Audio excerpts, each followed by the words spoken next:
Hey everybody, James here, writer-director of One Click. And today I thought I'd answer a lot of your questions about the film, so I posed some prompts, and here we go. We're just going to answer a bunch of questions. First off, we got Dawson, my guy. Dawson asked, how was the pre-production process with developing the shot list and visual style? So I spent a lot of time planning out the visuals for One Click in terms of the aesthetic, the tone, and I storyboarded myself pretty much every shot of the movie drawing. And at first, every time I'm storyboarding something, I always start with very detailed drawings. I used to draw a lot as a kid, so I love it. But it's such a slow process when you go very detailed. So my very intricate and complex drawings turned into stick figures really quickly.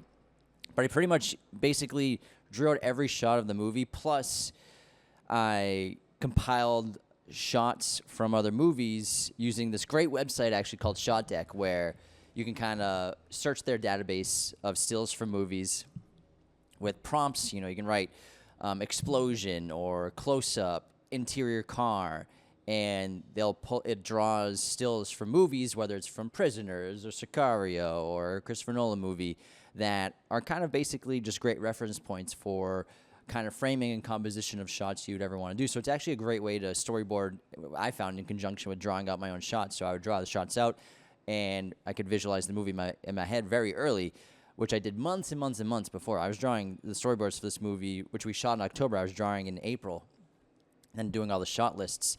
And so basically the combination of drawings and Shot Deck, I compiled every single shot with drawings and reference points of lighting and angles or lenses for what I wanted for each shot, whether it's a car interior or an exterior of a car pulling in, or interior of how characters are sitting inside of a car, or fight sequences. So I had great references, which are so important for building your shot list, especially for your AD, for your producers, second ADs, everyone on set who's running the logistics of your movie. They really kind of need to know every shot, what it's going to look like, what you're going for, especially your cinematographer. So my DP and I, basically every shot, he knew exactly what I wanted. And also because I gave him my shot list so early ahead of time, he's able to go through the shot list, look at the photos, look at the drawings, look at the specific shot that I've written in the scene, and kind of go back and forth with me on, like, this is the kind of shot that will work here. We can definitely pull this off. This one might be a little tricky. So shot lists are, I would say, maybe the most important function of your day-to-day operations on set when it comes to filmmaking, because you have to know what you want to an extent. Of course, there are geniuses out there like Spielberg who show up on the set of Saving Private Ryan and purposely don't have a shot list to basically feel the scene out and figure it out as you go. But when you're working on a tight budget and you're only at one location for one day, for me, I think it's best to be as planned as you possibly can. And the shot list is so helpful and integral to it. And then your shot list goes into your schedule, and everything's so organized and controlled and planned that things go smoothly until problems happen, which always happen. And then the visual style, I wanted to do something gritty and bring realism to it in terms of no practical lighting at all is in the movie. It's only natural light. We didn't use a single light. And we just used the sun with very, very minimal diffusion. We would use the occasional bounce here and there, but I really wanted to feel like the ending scene of Seven, where John Doe, Somerset, and Mills are just walking through that desolate desert area, and the sun's beating down on them, and it's the high contrast, and the tone is there. It's not perfectly diffused. And what's really interesting about that scene, no extra light used as well. Harsh shadows. John Doe, Kevin Spacey is squinting in the sun. The other characters, Mills, Brad Pitt, they're all squinting in the sun because it's so harsh. And a lot of movies look too perfect to me, especially when you go out in the sun and, you're out in the broad daylight. Sun's above your head, but for some reason there's no shadows and everything's perfectly diffused. So I didn't want any diffusion at all, really. We bounced occasionally just because, you need to fill in some dark shadows for close-ups or dialogue sequences to make it look a little better, which is helpful. But we seldom used any bounce at all and just used natural light the whole time. And so the aesthetic was inspired by that ending scene of Seven in terms of using the sun to your advantage. And then movies like Sicario, to capture tone, as well as overall visually. I would say just grounding it in a lot of handheld cinematography to save time, which, I love handheld and shoulder rig. I'm all for. So it wasn't Steadicam, it was shoulder rig whenever we're using it. In Danger, Charles, our DP, was terrific.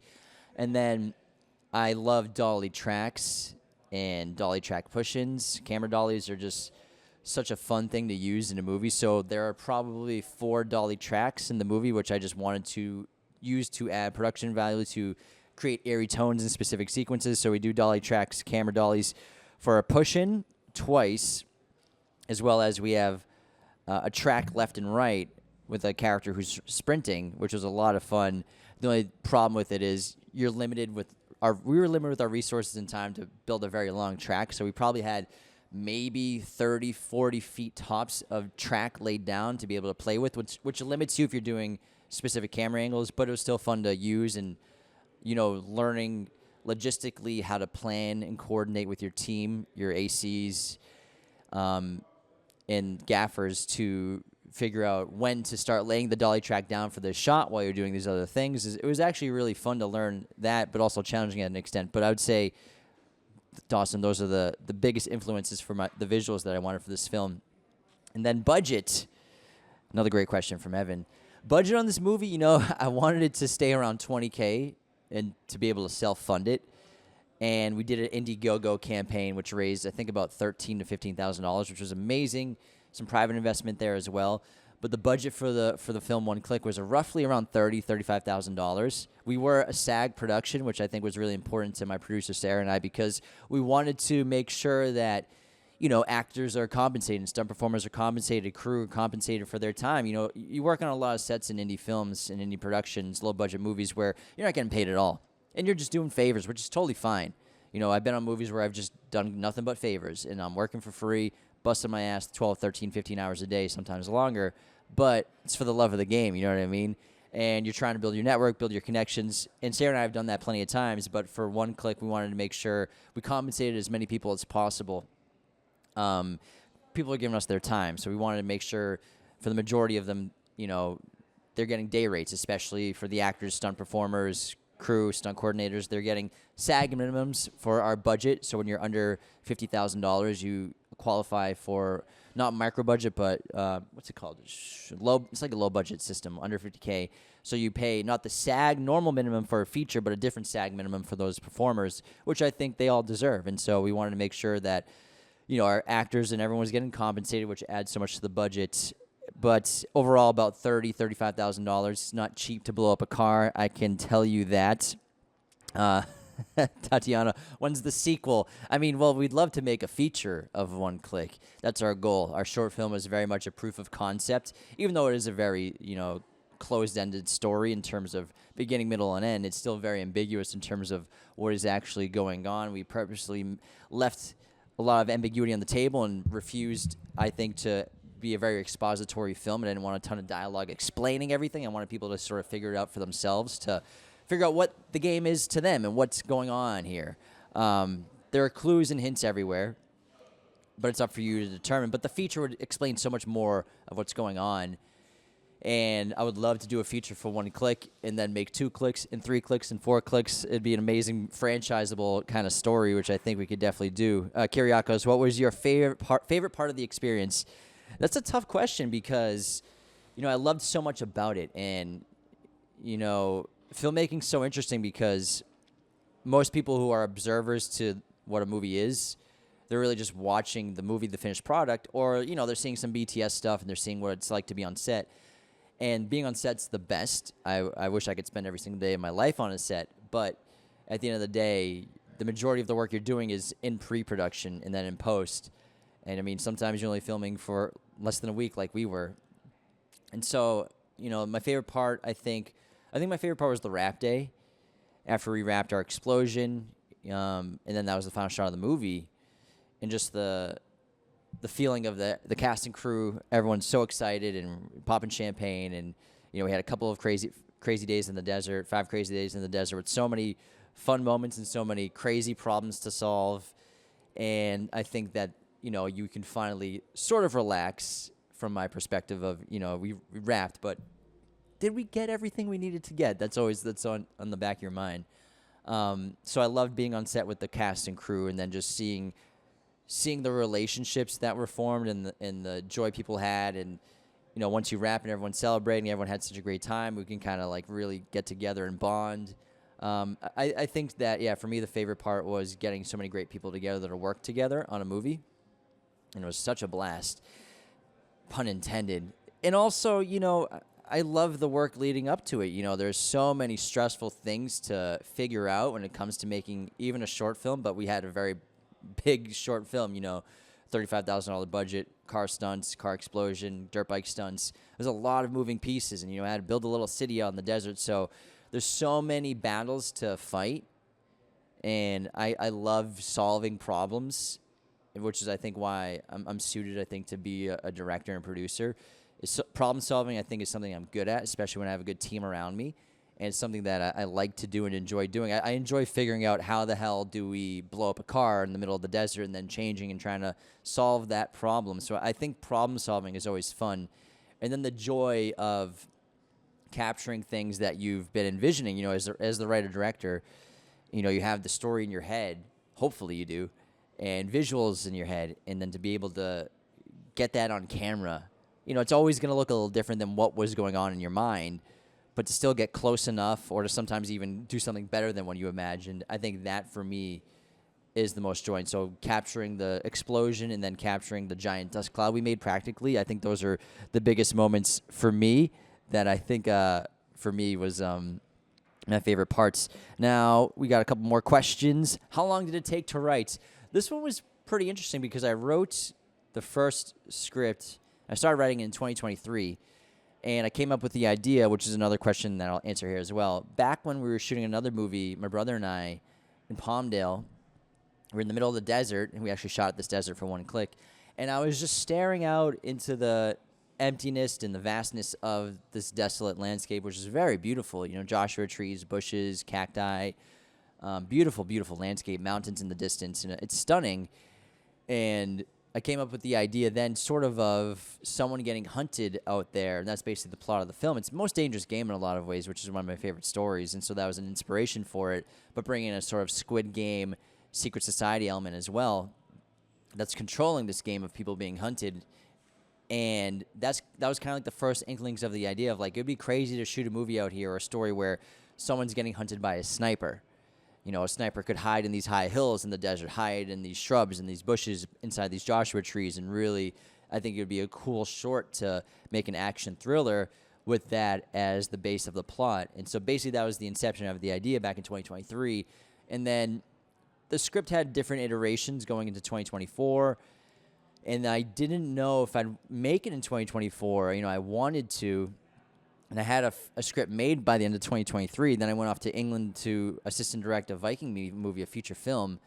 And then I met some great people, my producer Sarah, our actor Nathan, who plays the sniper in the film. And, I was really motivated to actually make this, and then added some things like the car explosion because Sarah was able to offer up her old dead car to blow up. And so I added a scene with the car explosion just to be able to use that as a great production element. And so maybe 15 versions later, it's only a 15 to 20 page script, but by the time we're filming in October, it's the 20th version. So it's not something that was long to write, but it was just constant rewrites and constant adapting to what our resources were, which I think is smart to do when you're making short films, is you have to kind of play to your strengths, play to your resources. What do you got?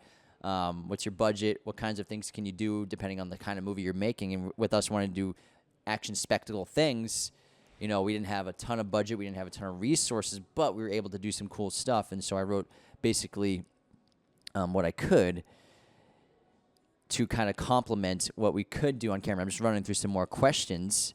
What else? What did you shoot on? We shot on an Alexa Amira, which is not super common for narrative films. It's more commonly used for documentary filmmaking.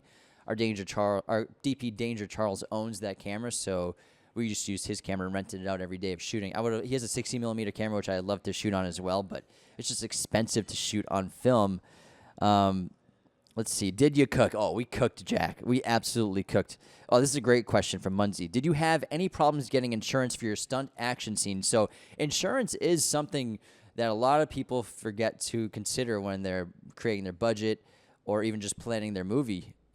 Feature films, it's obviously always required here and there, but you should always insure your productions, especially if you're doing stunts, especially if you're using other people's gear. Because if something happens on a set, let's say you're renting this guy's gear and it breaks because if something happens, they're going to find you responsible. So your insurance always covers your back. But insurance isn't that expensive until you start incorporating stunts, and then it really starts to go up. The original script had gunshots that were going to be done with replica guns, and just because, even though it's in the script and you're not even doing squib hits or using blanks, the budget's going to go up and up for your insurance, and the insurance companies are going to require more and more money every time you have a gunshot, even though it's a blank. And so we basically scrapped all the gunshots. We did have squib hits that I created myself, but because they weren't pyrotechnic squibs and my squibs are air pressure based, they're a lot safer to do. So the insurance didn't jack up from that. Once an insurance company finds out you're going to blow up a car, they're going to be like, whoa, we need to jack up this insurance cost a little more. So we got fortunate to partner with Fairmont Productions to help us out there, and the insurance problem is something to really be prepared for if you're going to make a movie. It's something that's very important, and it's something like the payroll department that I never had experience with getting as well. And so insurance and payroll kind of go hand in hand, and unthought of parts of a movie production that are pretty integral, especially if you're a union. We're SAG union production, so we have to make sure we're insured. We have to make sure we have a payroll company. We have to make sure everyone's getting compensated. We have to make sure everyone's safe on set. And that's why for us it was important to be SAG, to make sure everyone's getting compensated and we're doing the right things by the books to make sure everyone's safe on set when we're doing these crazy stunts. And so insurance can get expensive depending on what you're doing on your movie, but also it's just like health insurance. It's better to have it and not need it than to need it and not have it at the end of the day. Moving on to some more questions. Okay, what inspired you to write and direct One Click? Movie making's the dream, the life goal, and I'm always impressed by short films, especially when they're done in unique ways, and it's always a sort of form of storytelling that's different than features, where you can be, a lot more subliminal. You can get existential. You can explore really unique ideas that you can't do in a feature film because they're not really marketable in a way. So you can get very experimental. And also, I love action movies. I love thrillers. I love suspense. And I love horror. And I wanted to incorporate all of those into a short. And I'd never seen a short film where a car blew up. And it's seldom you see, I think, a really cool action thriller short film that feels like a feature. And that's really what I wanted to do. I wanted to make a short film that had cool action set pieces that you don't normally see in short films, that has a good budget, and that was the goal, is just to make something cool as fuck. And I think my team and I did a great job pulling that off. Let's go to another question. What was the most challenging scene to write and direct in One Click? I think for me, the most challenging scene to direct we have this whole sequence where we have characters in locations that are pretty far away, but they're interacting with each other. We have a sniper trying to snipe these characters that are hiding behind natural landscape, and they know generally where each other are. And so logistically and then writing-wise, trying to film the back and forth between the perspectives was definitely an interesting task. And I think one of my favorite parts of the film is our DP Danger came up with a great scope rig where he basically was able to magician a scope into a camera rig to get real authentic visuals of what it's like to look down a scope. Because whenever you have a sniper scope in a movie, a lot of the times it's just the camera with a graphic on top of it, of the scope graphic. But then he really wanted to do it visually, and I was all for it. So I was like, if you can figure that out, that'd be amazing. And he did. He really built this really cool rig, and it worked so well with our scope shots, and it looks real, looks organic. It's got the natural look of through a sniper scope or binoculars. Next question. What was the toughest decision you made while directing One Click? So there's a lot of tough decisions that you have to make when you're directing and writing especially. And I think the toughest decision for me was to postpone filming. We were supposed to shoot the movie the first and second week of July 2024. And my producer Sarah and I worked our butts off for months and months and months, prepping the location, digging holes up and filling in holes for cars to get through the desert there, the terrain, and all of the producing and logistical work that you do. And, we're so ready to shoot, and everything's good to go. And we're literally a week out from filming, and we have to shut down production because a terrible heat wave came. And, of course, we're shooting in July in a desert location in California, Palmdale, just an hour north of Los Angeles. But still, to have to shut down your movie before you start filming and postpone it 3 months was not an easy decision. And, at the end of the day, my producer Sarah had to really just be tough on me and be like, hey, we can't put people through this. Yes, we could potentially shoot. It's going to be 115 degrees in the sun and we're shooting all day. But at the end of the day, people's safety's the number one concern here. And I was like, you're absolutely right. It was tough to pull the plug when we were just a week away. The hotels are booked for people to stay in. The Crafty is booked. The toilets are booked. Everything's set. All the actors' schedules are cleared. And we had to make a tough decision that day, like a week before shooting, to say, okay, we have to plan to do this another time. We have to shut down the shoot. And we chose October because it would definitely cool down by then. And so basically we said, all right, let's shut it down. We informed every single person that day, every person that was involved in terms of, logistically, the Crafty, with food, the toilets, everything. All the resources we built and acquired had to get pushed to October. And fortunately, everyone was fine to make it except for one actor couldn't come back for the later shoot, which is sad and it's too bad, but we had someone fill in for them for October instead, and they did a great job as well. But everyone was able to come back in October. But that was a really tough decision because you spend such a long time planning, and you're ready to go, and then you have to shut down. And it was a very tough decision to make.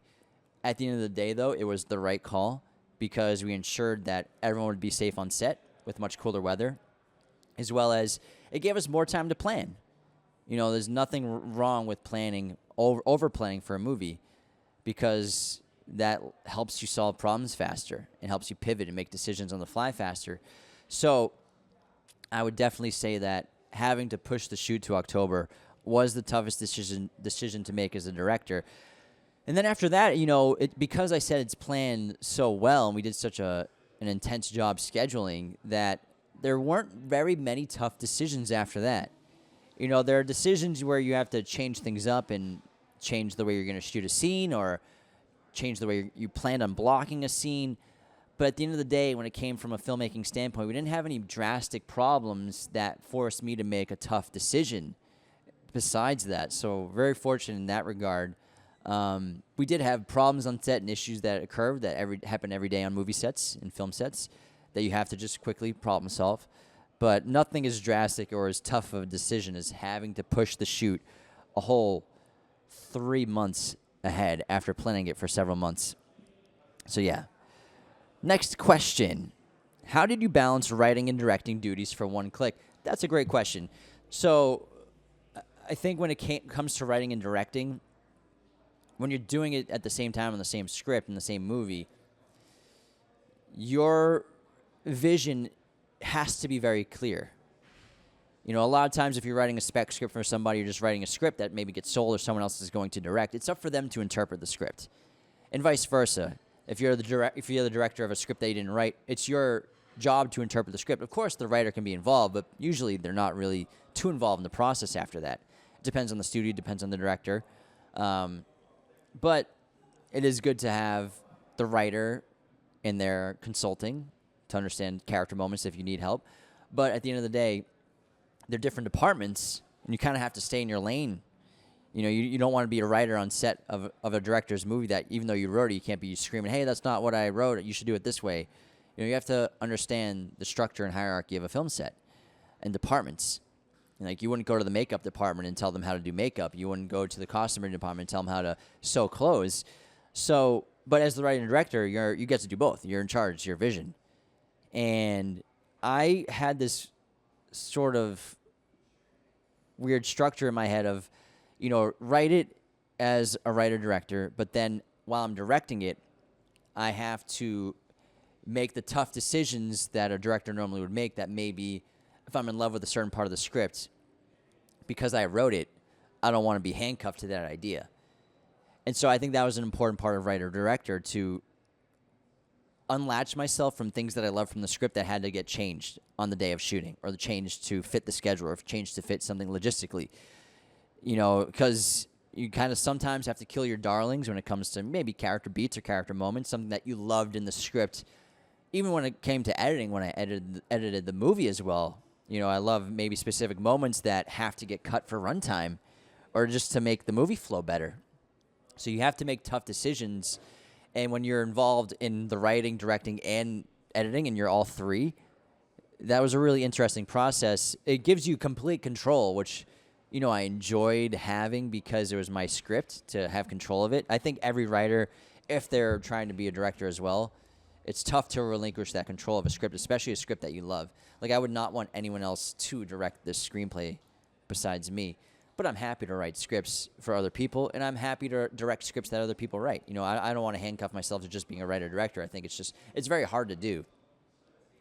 But I think that from what I found from the experiences, separating myself once I'm on set from being a writer and being the writer of the movie to then just be in director mode and focus on making the best decisions for the movie to make sure it's the best possible film, and not letting my control of being the writer of the film swaying any decisions made on set, because it's something that writer James really loves, but director James understands has to get cut or has to get changed.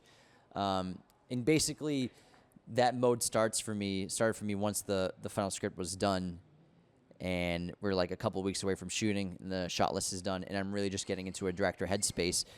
And it's interesting because then I get to consult with the writer anytime I want, though. So I can just talk to myself in my head, like, how did I write that originally? But I think that's an interesting question, because you do have to separate yourself from the jobs, I think, and write as a writer and then direct as a director, and kind of not do both at the same time. For me, personally. What's a unique visual or stylistic choice you made in One Click? That's a great question. I think for me, a unique stylistic choice was keeping the movie grounded. I didn't want to do a bunch of different shots, so we don't have a ton of angles of every scene. Sometimes some of my favorite favorite shots in movies are simple wide takes that last a couple minutes. And there's a specific scene in Sicario with Josh Brolin and Emily Blunt where they cross the border. They do the intense border crossing mission. They get that guy over, and then they park at the army base, and the caravan of SUVs just park. All the soldiers and all the guys get out, and they go inside the building. But then Josh Brolin and Emily Blunt, they have an entire scene, and Denis Villeneuve and Roger Deakins, DP, just hold a wide shot the whole scene. And Josh Brolin and Emily Blunt are probably 150 feet away from the camera, laved up.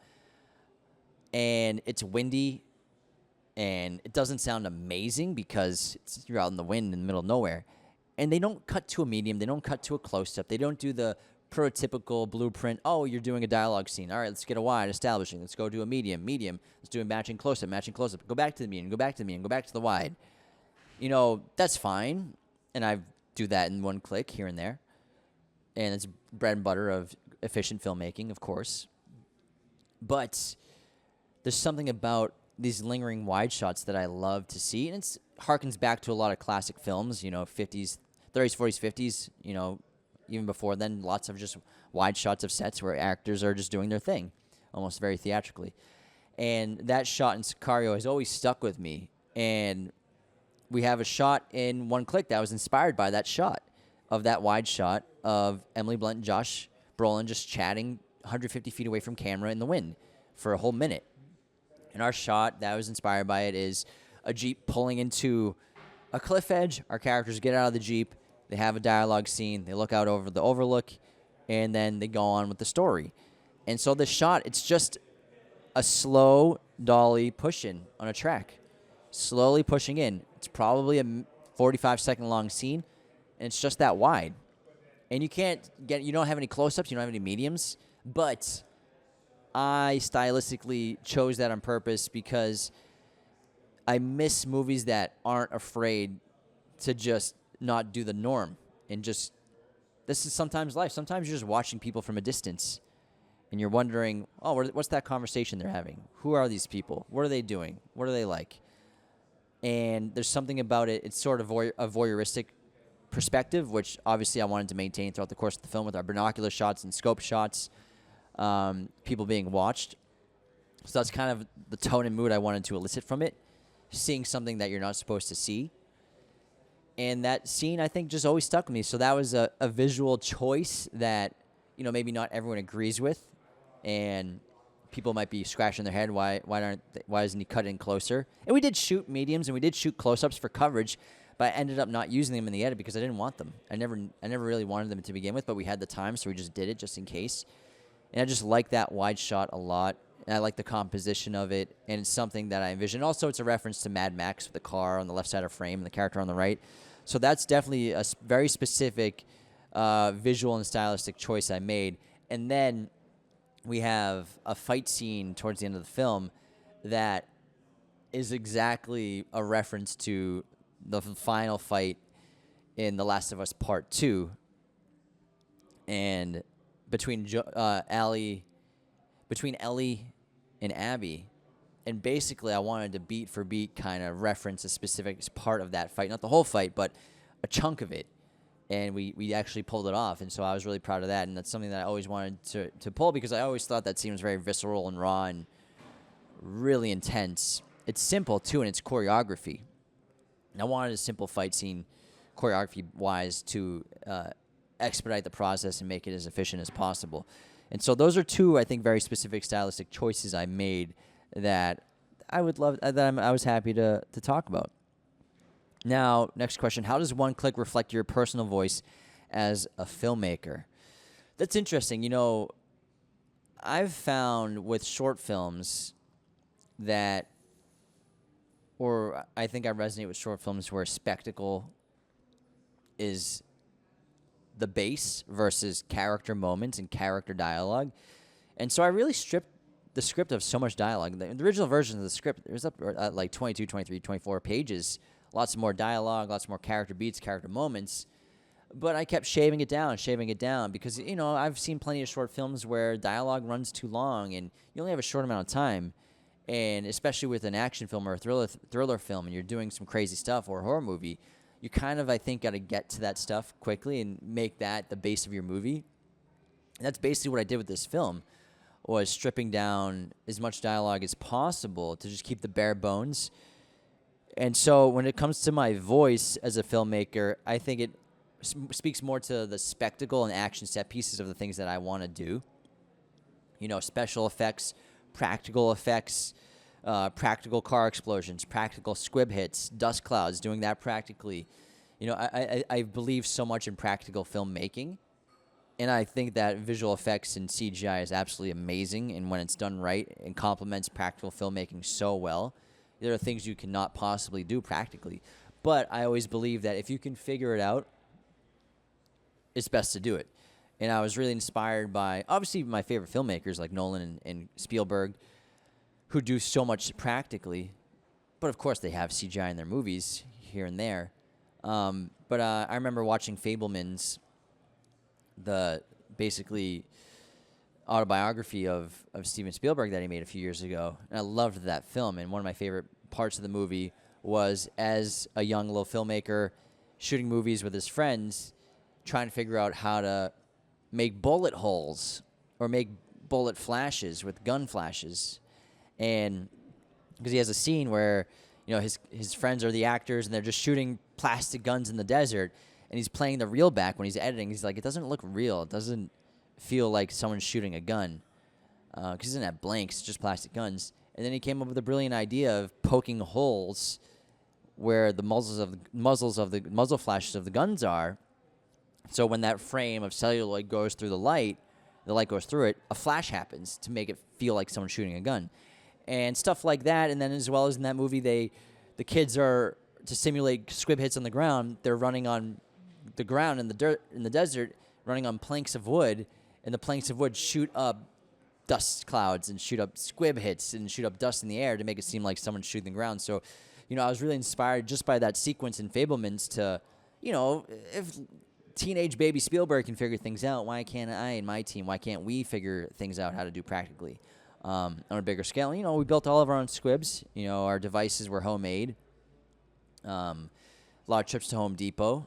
Basically a pretty simple pressurized air concept, silicone tubing, blood, dirt. That's basically what they were. Tinkered to specifically work for our specific stunts and scenes. But at the end of the day, figuring things out, I think, is what elicits so much creativity in teams and collaboration processes.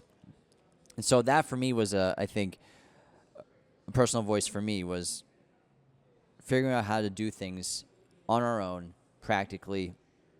And then from a voice, when it comes to thematic elements and story, I'm usually, whenever I write things, I usually write fucked up stuff.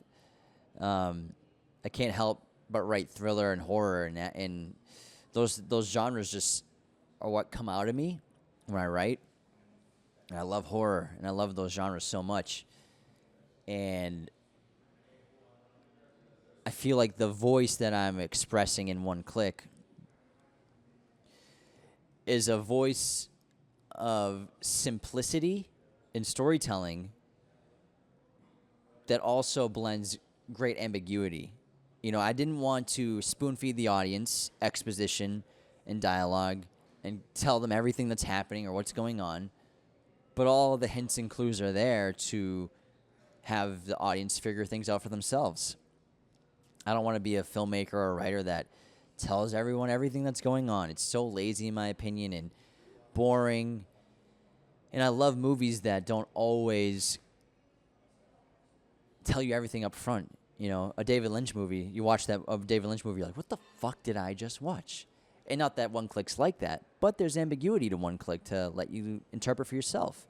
In the future, we'll explore more of what's going on. But I think my personal voice as a filmmaker is, I just want to make cool shit. I just want to do cool stuff. I want to write cool stories. And I feel like cinema has lost a bit of its edge. A lot of movies just look and feel and sound the same. Not that I don't have references to other films in my movie, but I want to make unique things that I've never seen before. And that's why I made One Click. I've never seen a movie like this before, especially in short film. And if we make a feature, it'd definitely be a movie you'd never seen before. And that's a big goal for me, is to always make something fresh and original that's never been done before. I think that's my voice as a filmmaker. What was the most rewarding part of bringing One Click to life? I think just that alone, just bringing it to life, is the most rewarding thing. It's something, again, I came up with in 2023, shoot in October 2024, finish in January 2025. It's rewarding because I find writing sometimes to be very tough and difficult, and I think the idea is the tough part, coming up with an idea. I have no problem writing pages and pages of script, but it can be a problem. It's difficult to come up with ideas because we're living in an era where everything's been done 1,000 times over. And like I said, I only want to do original things. And so I can be pretty hard on myself in terms of what ideas to pursue. And then it's sort of a situation where it's like, how do you come up with the ideas? And for me, they kind of just click here and there, pun intended.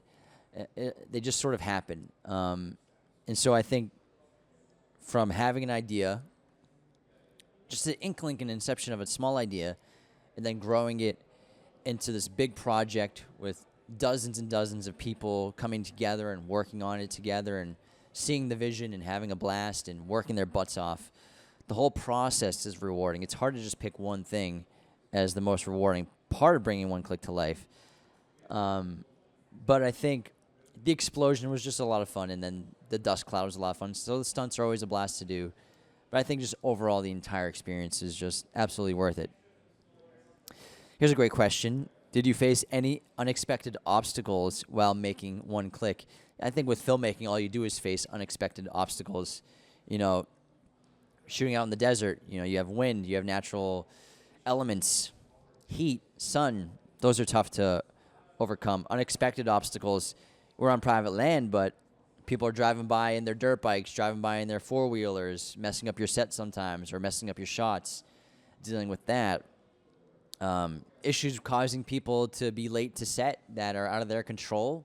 That's something that you always have to deal with as it happens and pivoting. And so I think the biggest obstacle is to always have to adjust your schedule, especially when you're on 3 days of shooting in one location and you can't really adjust your schedule, stuff like that. So unexpected obstacles are kind of basically the name of the game when it comes to filmmaking. It's all you're facing is unexpected obstacles. What do you hope audiences will take away from watching One Click? I hope people just have a good time. I hope people are enthralled. I hope people are engaged. And I hope we give them something that they've never seen before.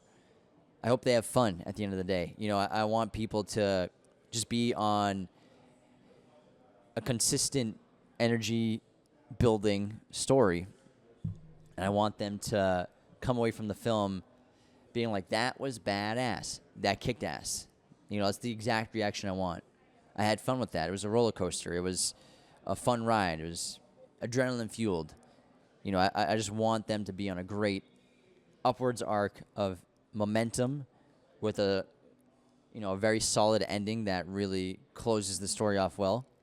But I just want people to come away and have fun and have a good time, because that's why I love movies. I love going to the cinema. I love having a good time.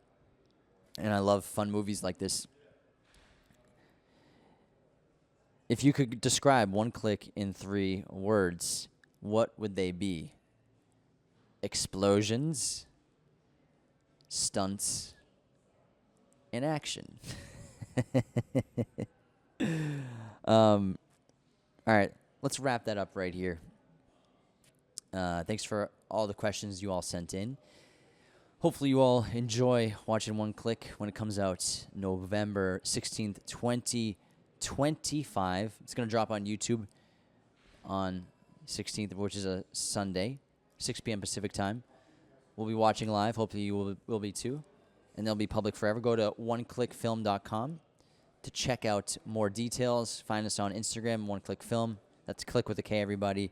Facebook, One Click Film, to keep up to date. You can go on YouTube right now and you can notify yourself when the premiere of the movie is. It's already up there, and you just hit the notify button and it'll let you know, hey, the movie's coming out on the 16th. It'll get you a notification so that you tune in with us live, and we'll hope to see you there. Thanks for watching.